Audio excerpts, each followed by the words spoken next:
The family that vacations together stays together. At least, that was the plan. Except now, the dastardly desk clerk is saying he can't confirm your connecting rooms. Wait, what? That's right, ma'am. You have rooms 201 and 709. No, we cannot be 5 floors away from our kids. The doors have double locks. They'll be fine. When you want connecting rooms confirmed before you arrive, it matters where you stay. Welcome to Hilton. I see your connecting rooms are already confirmed.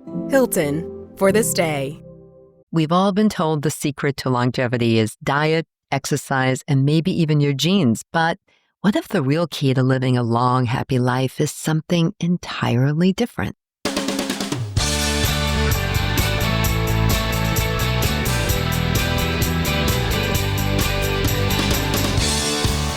Hi, everyone. I'm Barbara, and this is Age Better. Today is a really big day. It's the official launch of a groundbreaking new book that could change how we think about aging and longevity. My guest is Ken Stern, former CEO of NPR, National Public Radio, founder of the Longevity Project with Stanford Center on Longevity, and host of the award-winning podcast Century Lives. His brand new book, Healthy to 100, How Strong Social Ties Lead to Long Lives, is out today, October 7th. And I'm so excited that he chose to be here with me today as his book launches. For decades, we've been told that living longer depends on what we eat, how much we exercise, or the genes that we inherit. But Ken's deep research across 5 of the world's healthiest, longest-lived countries, Singapore, Japan, South Korea, Italy, and Spain, uncovers a surprising truth. The real secret to longevity is our social health, the connections and relationships that hold us together. Ken's unique background makes his insights especially powerful. At NPR, he helped double the audience to over 26 million weekly listeners, proving he knows how to tell stories that matter. And I'm telling you, he's a great storyteller. Now he's turning that same gift toward one of the greatest challenges of our time: how to not just live longer, but live better. Today, we'll explore what social health really means, why it may be the missing piece in our quest for healthy longevity, and how you can start building the kinds of connections that add years to your life and life to those years. All right, everyone, get ready to age better.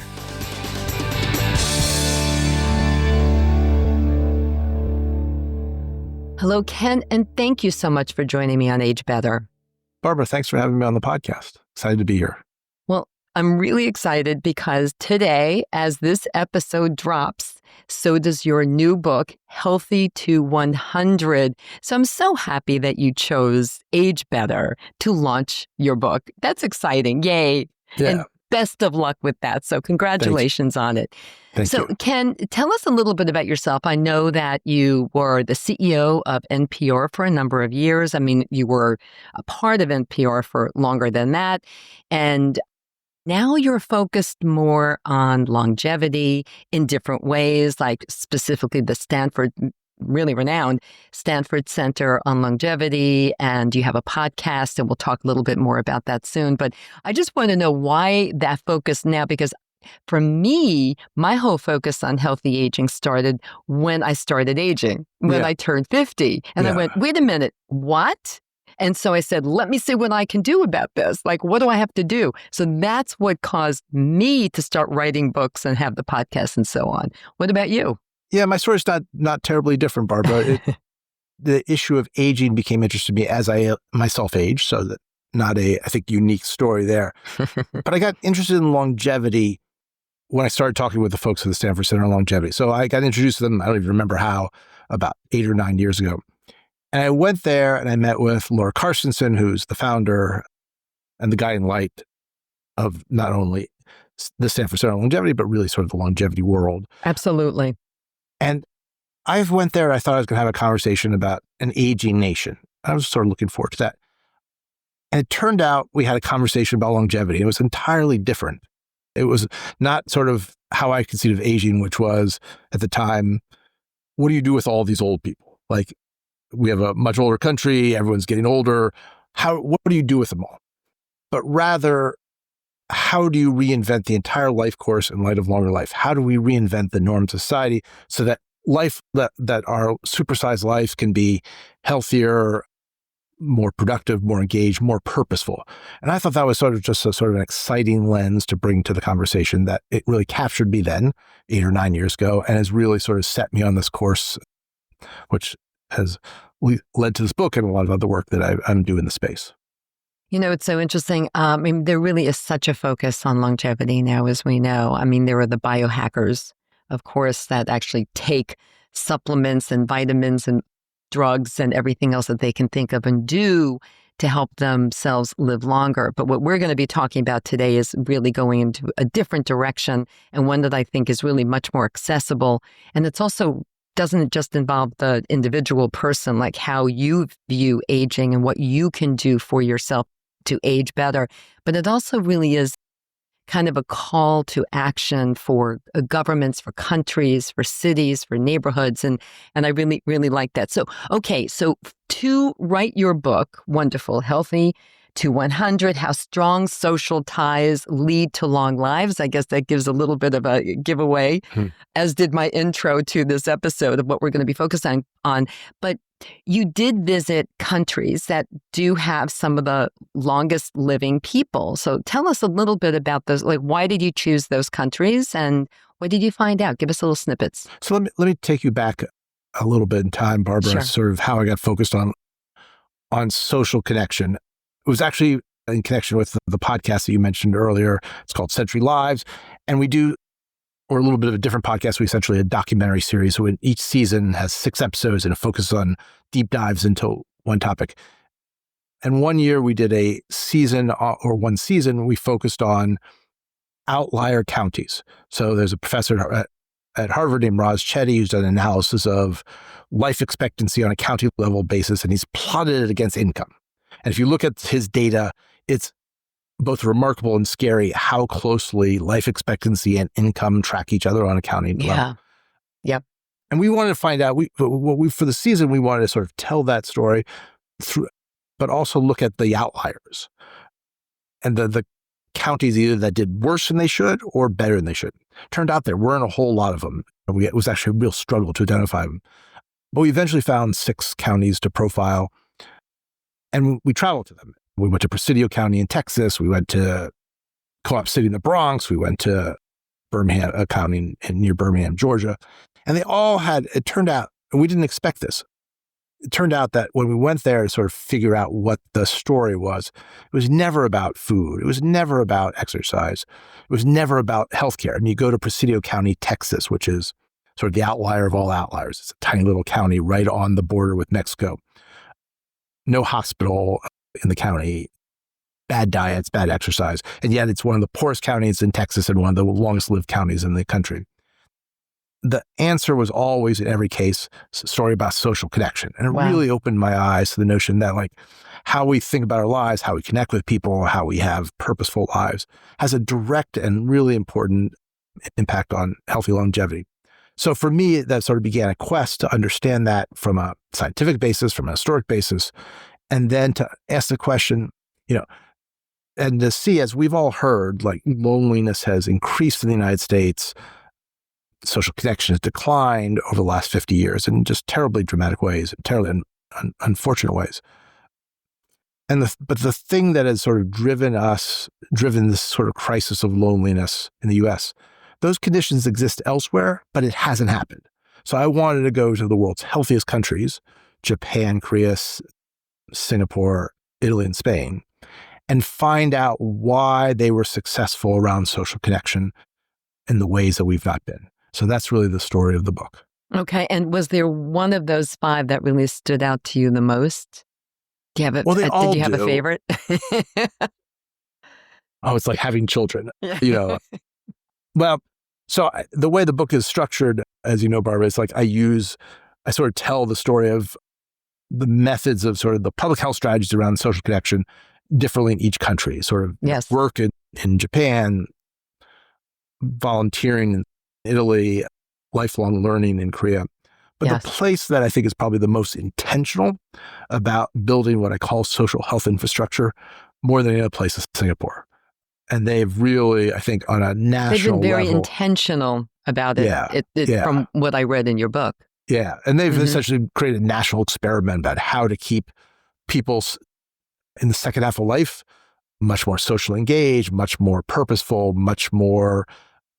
seen much more as contributors to society rather than takers from society. And it's Yes. paid off in really sort of extraordinary ways. It really has. Yeah. It Yeah. really, really has. So, Ken, what was really fascinating is that with several of these countries that you went to see and studied, the life expectancy actually increased by a couple of decades. Can you talk to us a little bit about that? Yes. So all these countries and many others have had increased life expectancy over the last 150 years that have been unseen in human history. That's true actually for most developed countries in the world. Mm-hmm. But South Korea and Singapore actually sort of stand out as really extraordinary because they both came out of periods of remarkable social instability in the 50s and 60s Mm-hmm. Mm-hmm. and managed to grow from really sort of underdeveloped countries to very advanced economic societies. And in doing so, both cases, they increased life expectancy of roughly 20 years. Incredible. Over half a century. And there's just nothing like that has occurred in all of human history. To have that happen in two countries in the same period is just really sort of shocking and extraordinary and amazing to see. Mm-hmm. I tell in the book a story. My dad was in the Foreign Service, worked at the State Department, and we moved to Korea. I was a kid in the mid 70s.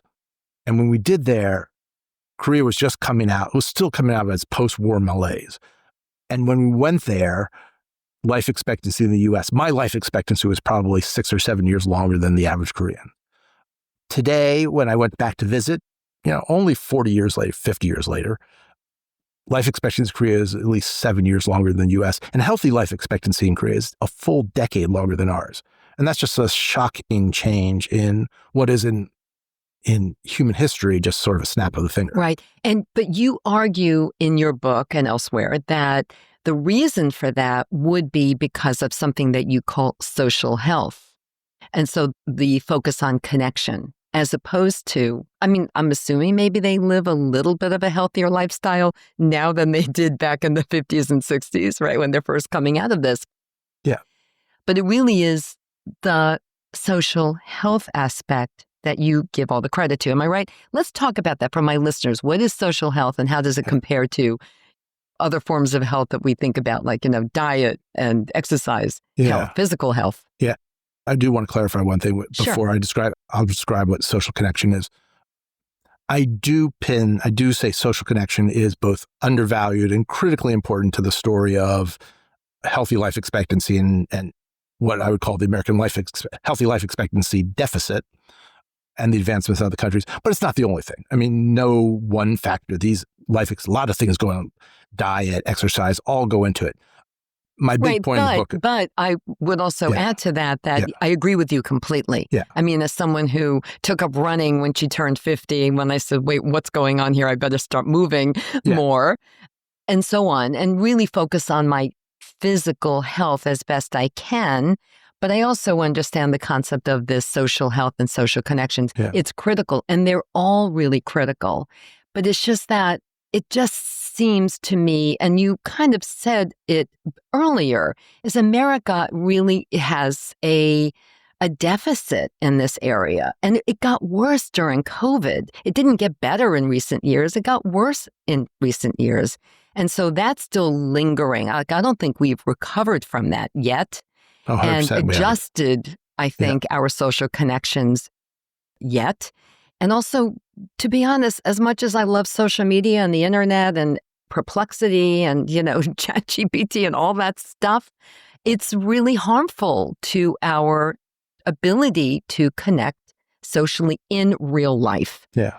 So we have all of that going. So yes. So I agree with you. It's all very important. Yeah.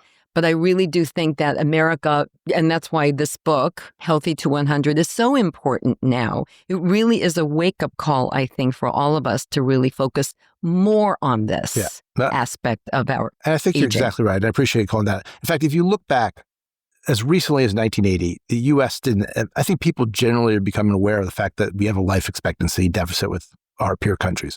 It wasn't always the way. As recent as the 1980s, if you looked at the data, we weren't the healthiest country among sort of developed countries, but we weren't the least healthy. Right. We were sort of right in the middle. And that's the way it had been for probably half a century. And 1980 actually became a trend where we began to diverge in dramatic ways from every other developed country. And that's 1980 is also exactly the period in which Bob Putnam, the author of Bowling Alone, began doing a study of the decline of social capital in the U.S.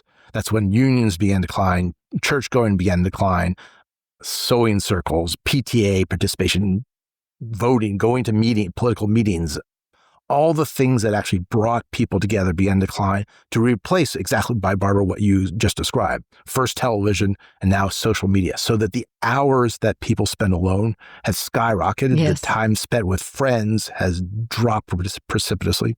That happened before COVID, happened during COVID, has continued to happen after COVID. Mm-hmm. And it will continue to harm our personal health unless we figure out a way to fix it. So social capital, so social connection, which you asked me about 10 minutes ago, and I haven't bothered to answer your question. Social connection is basically the web of connections we have around ourselves, friends, families, people we know.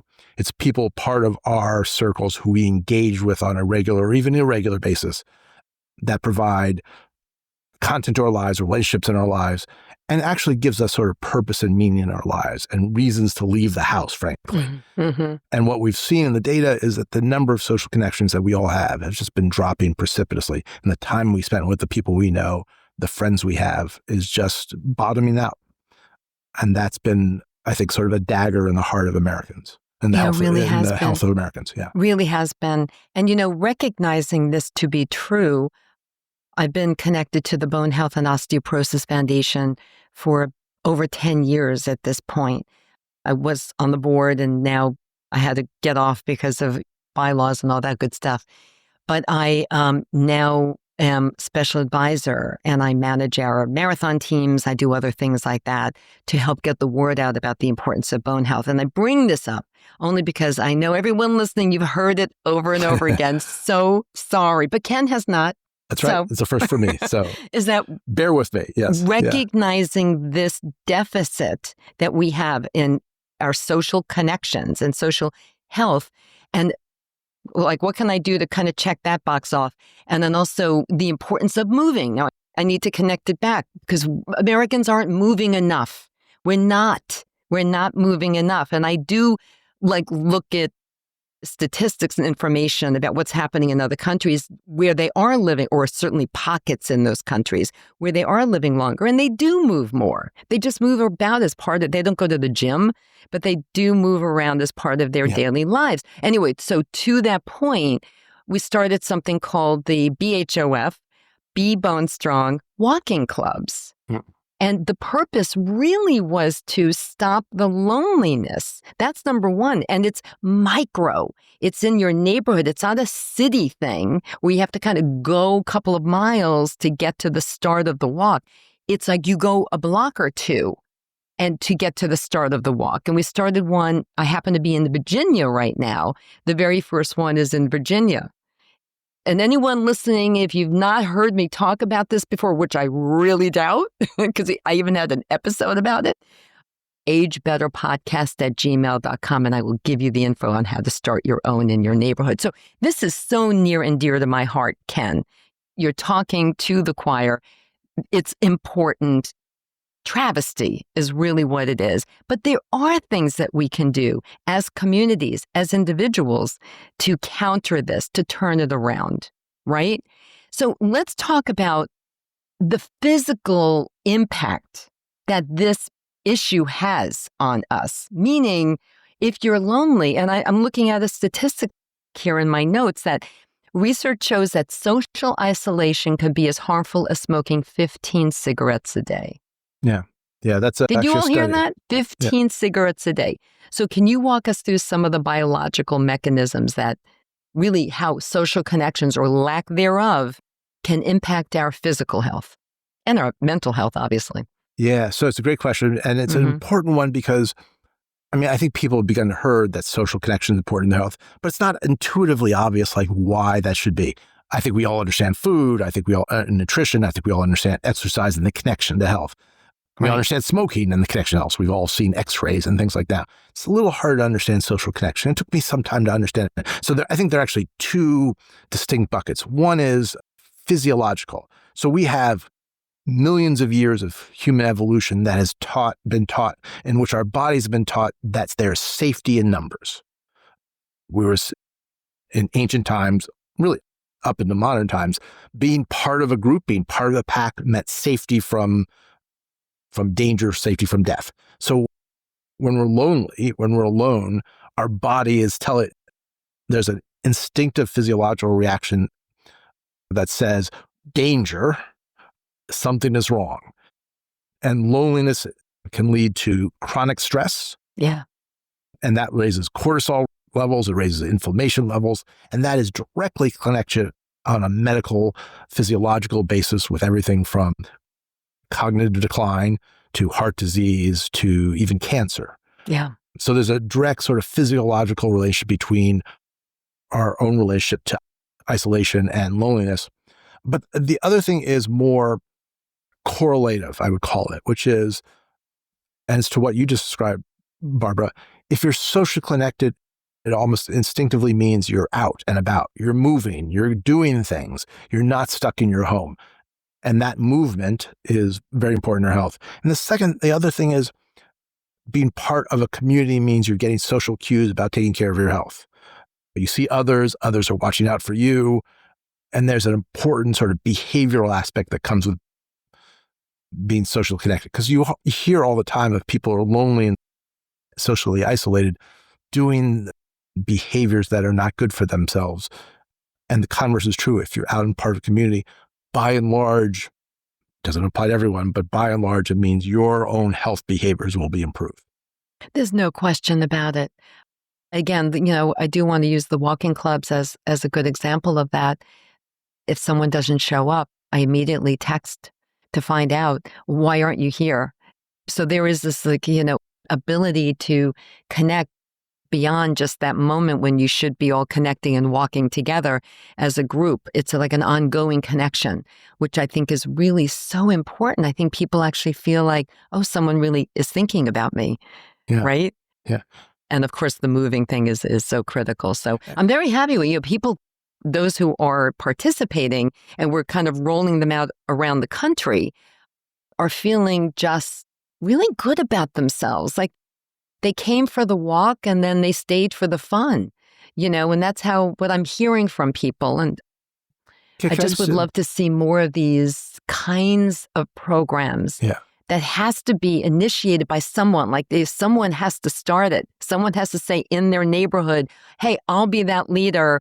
Let's get this going. And that's really what I'm working on. I'm working on individuals to kind of like an army to get out there and be the leader of their walking clubs. And good for you. And I think actually the word you just used there is actually really, there's another thing to sort of key on, which is be a leader, being part of a collective, feeling good about yourself, having purpose. Yes. I think, I write a lot in the book about having purpose in the second half of life, doing the things, being social connected and doing things that bring you in contact with humans, but importantly, give you purpose in life. And if you go to like Japan, where work for older adults provides that purpose, that's what they talk about. They talk about, they go to work because it gives them purpose, it gives them reason to get out of bed in the morning. Yeah. And I think we all know instinctively that having purpose, whether it's work or volunteering or taking care of a grandchild, is really good for yourself. It's good for your health. And I can't tell exactly why, but I think we all know it's true. And that comes from social connection. Yeah. And there have been studies, after study over the years, not specifically about social connections per se, but about the power of giving to someone. Like, people find more joy and feel happier if they give a gift to someone else than if they buy something for themselves and keep it. So it's just like, this, it's this giving and purpose, as you were just talking. It's critical. And again, my focus for everything I do is on healthy aging and positive aging and aging better. And this is no question a critical aspect of all of that, is having purpose where, like you said, every day you get up and what's my purpose today? What am I doing here? Yeah. I know that's true of me. I don't know what I'd do if I ever lost that. So in your research, you found that those countries that we've been talking about, that they've intentionally strengthened the social connections, and they've been intentional. Like you cite examples in each country of what they've done. And some of them are intergenerational, which we haven't really touched on yet, but I think is critical. And what I'm hoping too with this walking club thing that we're launching throughout the country is that it will become intergenerational. I mean, right now I have kind of middle-aged people involved, but I'd like to see younger people involved. That's also very critical. But give us some specific examples of putting all of this into practice that you think really work and that should maybe be imported or exported, back to the United States. So it's a really critical question, Barbara. I'm glad you asked it, because in the United States, I think for most people, when we talk about social connection, we think of it sort of as our own personal responsibilities, and to a certain extent it is. But in these other countries, across all these countries, they think of social connection as a public health strategy. And part of their intentionality on that is how to create opportunities for people in the second half of life to be socially connected. It's not just on them. It's like we can create what I call a social connection, a social health infrastructure that makes it easy. The Americans aren't any less friendly than they used to be, but all the things that brought us together are in decline. What those countries have done is gone out and found replacements for them. So, and it's a little bit different in every country. In Korea, for instance, I was fascinated by the fact that the right to lifelong learning is a constitutional right, and they've rethought their educational system. So it's not something about the first 20 years of life. It's something for the whole life. Sorry to interrupt you, but isn't that called the School of Future Life? Yeah, so I actually went and visited a place, part of Gyeongnam place in South Korea, called the School of Future Life, which and again, it's intergenerational. 25-year-olds, 50-year-olds, 80-year-olds, all taking classes together. Yeah. In Japan, as I mentioned, work is the real focus for people over the age of 65. So we tend to think still in the United States that the retirement age of 65 has some sort of magic to it. It was something that was invented actually for us 150 years ago to actually avoid paying pensions when life expectancy was 46. And yet it's become sort of like we're supposed to retire then. People in Japan and countries try to affect that by changing the retirement age. It never works. In Japan, it works because people associate work and social connection that comes with work with being in good health, with having purpose, of getting out of the house, of having meaning. So they've created an entire system of work that's really focused on older people. And it's not just work. Japan has a very stressful work environment, but they know that doesn't work for older workers. So they have part-time work, they have job sharing, they have assistive technology, they have all sorts of flexible hours, they have all sorts of things to keep older people working, active, but on their own terms. And that's a really important lesson that we can adopt here because people want to work, but it's very hard in sort of our ageist work culture. Right. No, that's so true. I mean, I really enjoyed reading about that in your book, about really is on their terms. And I also saw something I was thinking, was it maybe on 60 Minutes, possibly at some point in this past year? I can't recall exactly where, but it was really fascinating how they'll take, they'll want to do jobs just so they can continue to have that social connection with people who are in the workplace. And it could be in a store, it could be in an office, it could be doing whatever it is, That's right. Fill in the blank. And it's just incredibly important. And again, they do very often get to experience life, or at least their working hours life, with people from other generations. So again, it's that intergenerational aspect, which I think is critical. And I know you believe so too. So, and that's a challenge for us because over the many decades, of course, since the war, World War II and so on, more and more younger people leave the rural areas, move to the big cities, and families, they go from one side of the country to the other side of the country. I know I have two daughters. They are adult daughters. My husband and I live in New York City. One lives in Raleigh, North Carolina. The other one is in South Carolina. They both are Southern girls now, which is kind of funny. And it's hard. Yeah.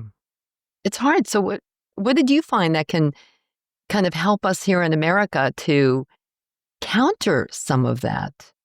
So it's an interesting question you asked, Barbara, because I found different strategies in every country and showcased them in the book.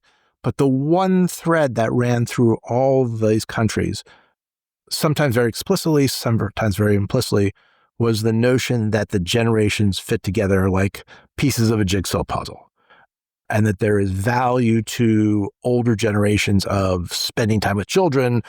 It gave them purpose, it gives them energy, it gives them all sorts of, it gives them connection. And there's value to children of having access to the wisdom and experiences of old generations.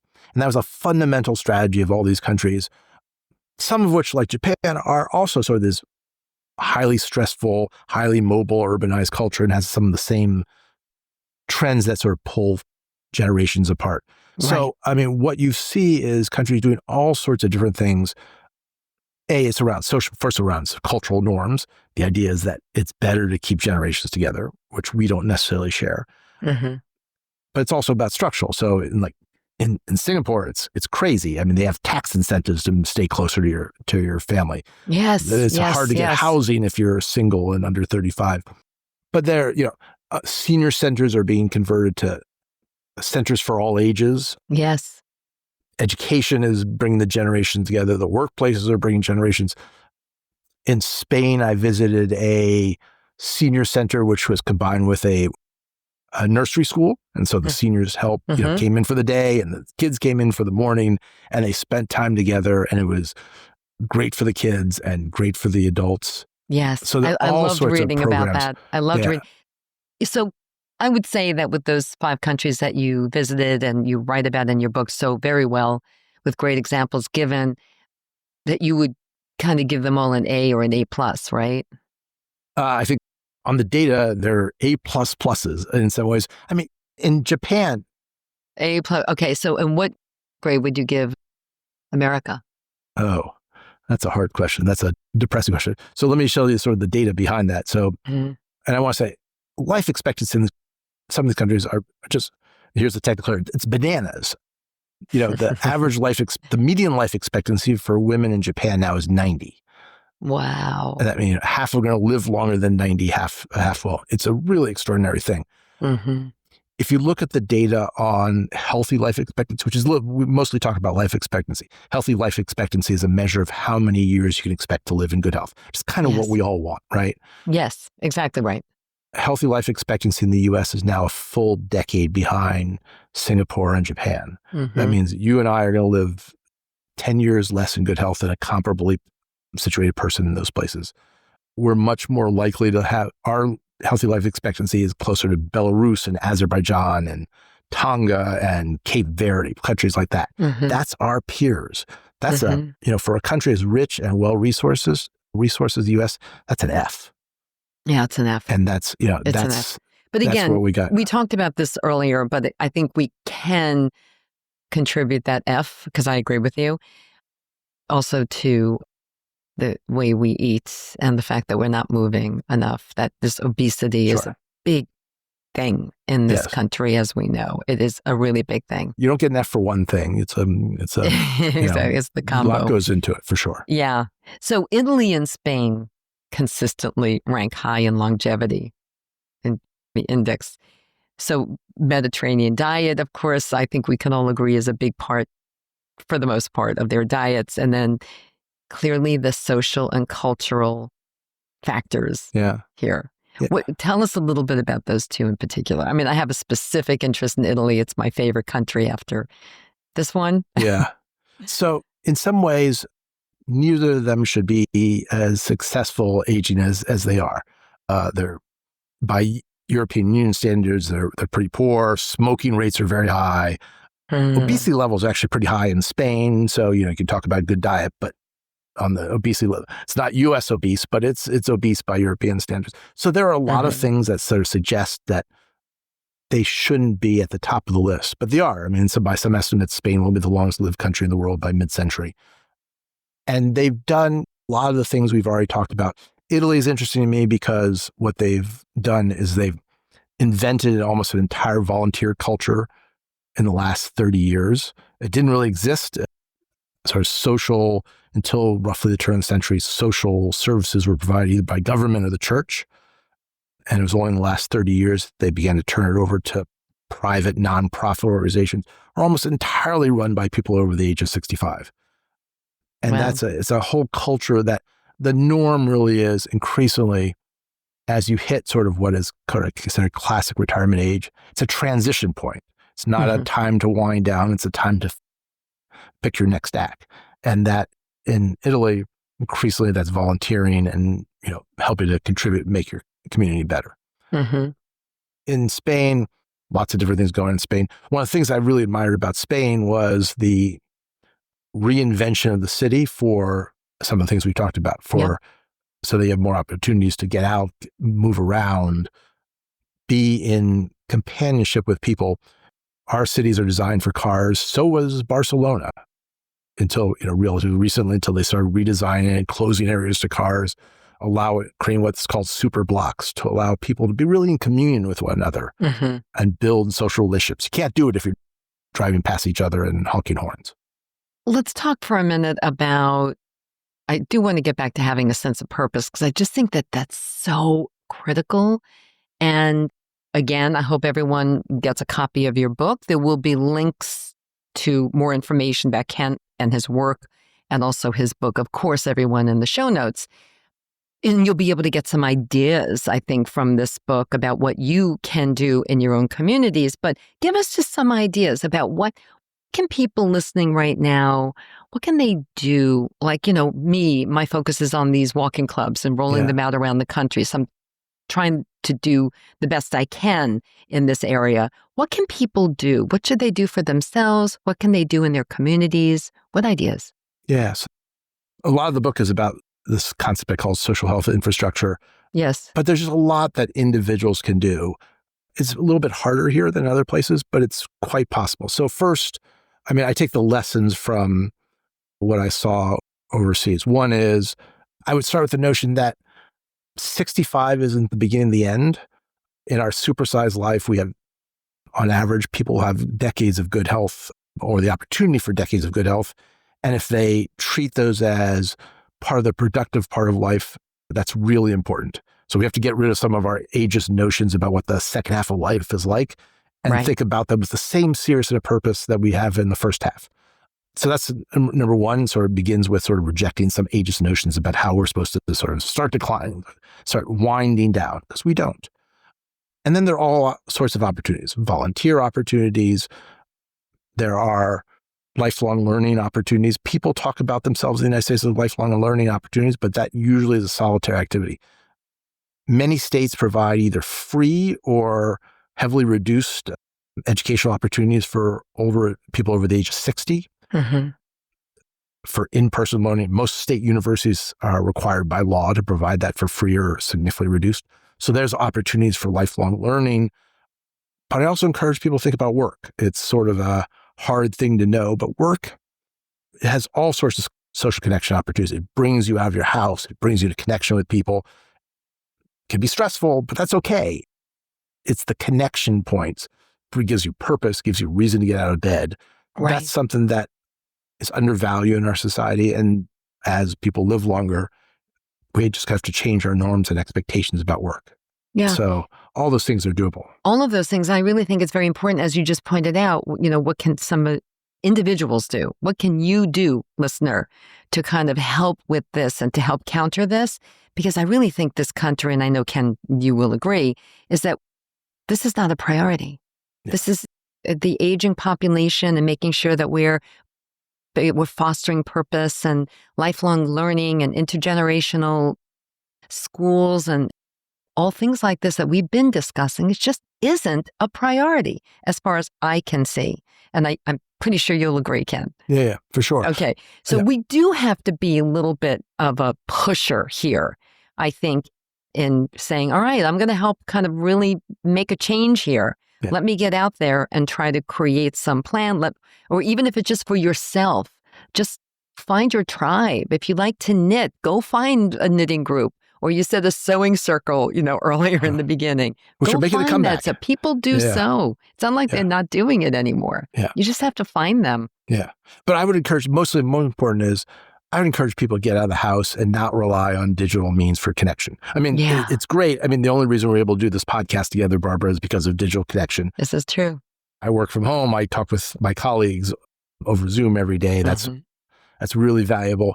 But it's not the same as getting out of the house and meeting people face to face. No, it is not. No, it is not. And that's what I would say. Don't, if you can, don't use the digital crutch. Right. And thank you for that.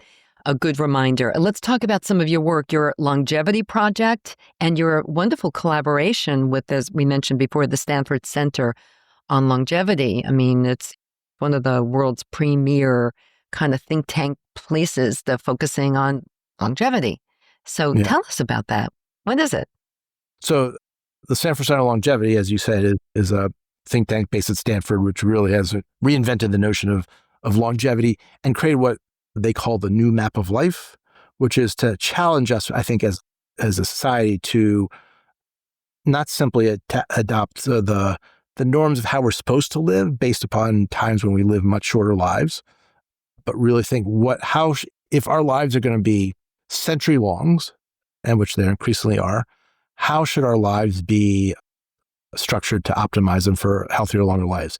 And that means everything from lifelong learning to intergenerational relationships to all the things we've talked about that are different than what they are today. Right. And my collaboration with them is around the podcast we've mentioned, Century Lives. Yes, tell us a little bit about that. And there will be a link to all of this, including Century Lives, in the show notes. Yeah. So Century Lives is a documentary podcast, as I mentioned, that comes in series. We're launching season 8 next week. Wonderful. In September, which is an interview series that we started with. Actually, my first interviews with Fran Drescher. That will come out, and by the time this airs, it'll just come out. And then season 9, which will come out early next year, is on how to house an aging nation. So we do that. Oh, that's super important. Yeah. Wow. And if I can plug, I have 2 newsletters. One calls 3 Not So Bad Things About Aging and Longevity, which is, and another one called Healthy to 100s, which is all about social connection. Yeah. So we do a whole variety of content that is intended to help people think about and hopefully help improve their healthy longevity. Yeah. Well, I want to make sure that people follow you and on social media, of course, and have information on all your newsletter and your podcast and everything else. And certainly your book. I really encourage all of you to buy a copy of this book. And again, go to the show notes. But thank you for that, Barbara. Oh, yeah, absolutely. It's, again, very near and dear to my heart, as I think you gathered from our conversation today. Sure. So again, I want to thank you, of course, for being with me. And I'm so excited that today the book launches. I mean, it's thrilling for me. And before I let you go, Ken, can you just share what are your top 3 biggest takeaways that you really want everyone to remember from today? Yeah, that's a hard one to ask, Barbara, because it is. There's so many. But every one of my guests must answer it. Yeah. Oh, is that right? I don't let you go. All right. So it'll be challenge to start 3. So number 1 is think about the second half of life as being as valuable, engaged, purposeful, and meaningful as the first. It's not a time of decline. It is a time of contribution and social connections. That's one. That's sort of rethinking our age of society into one that embraces this longer life. 2, understand that social connection is, if not the key, a significant key to healthier, longer life, and that it's in your, it's in your ability to affect that. And 3, I think lots of different ways to do it, but one of the things I want to encourage people to understand is an intergenerational society is a healthy society, and people have said that the U.S. is the most ageist and age-segregated society on Earth, and there's probably some data to back it up. But that wasn't true a century ago. We invented that in the 20th century, and we can uninvent it in the 21st. And that's in our hands to make that change for ourselves and for our communities. Cheers to that. Yeah. Yeah. And everyone, of course, I want to add in, get out there and start a walking club in your neighborhood. Please contact me about it, agebetterpodcast@gmail.com. And I'd be delighted to give you all of your starting information to get it going. And we do envision having this big, we're in about 5 states right now, by the way. And we do envision having this national, maybe international thing where we gather together, yes, through social media, I guess. Yes. I'm sorry. It's a tool. Because we're so far apart. On occasion throughout the year with guest speakers and hey, maybe Ken will join us again and be a guest speaker. So please reach out to me and let's get that going so we can get rid of this kind of loneliness that's going on in this country. Ken, thank you so much for joining me. I really hope you'll be back. I'd love to come back. I really enjoyed this conversation, Barbara. Thank you for having me. Thank you. Thanks for tuning in, everyone. If you enjoyed this episode of Age Better Podcast, please do a few things. First, share it with all your friends and family. Then, subscribe to Age Better wherever you listen to podcasts, including YouTube, so you never miss a single episode. Finally, if you have ideas for topics you want me to cover in a future episode of Age Better, send an email to agebetterpodcast@gmail.com or reach out to me on social media. Until next time, remember this. We can't control getting older, but we can control how we do it. Talk to you soon.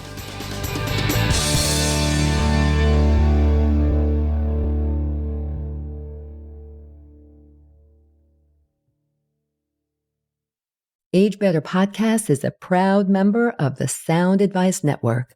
Sound Advice, women's voices amplified.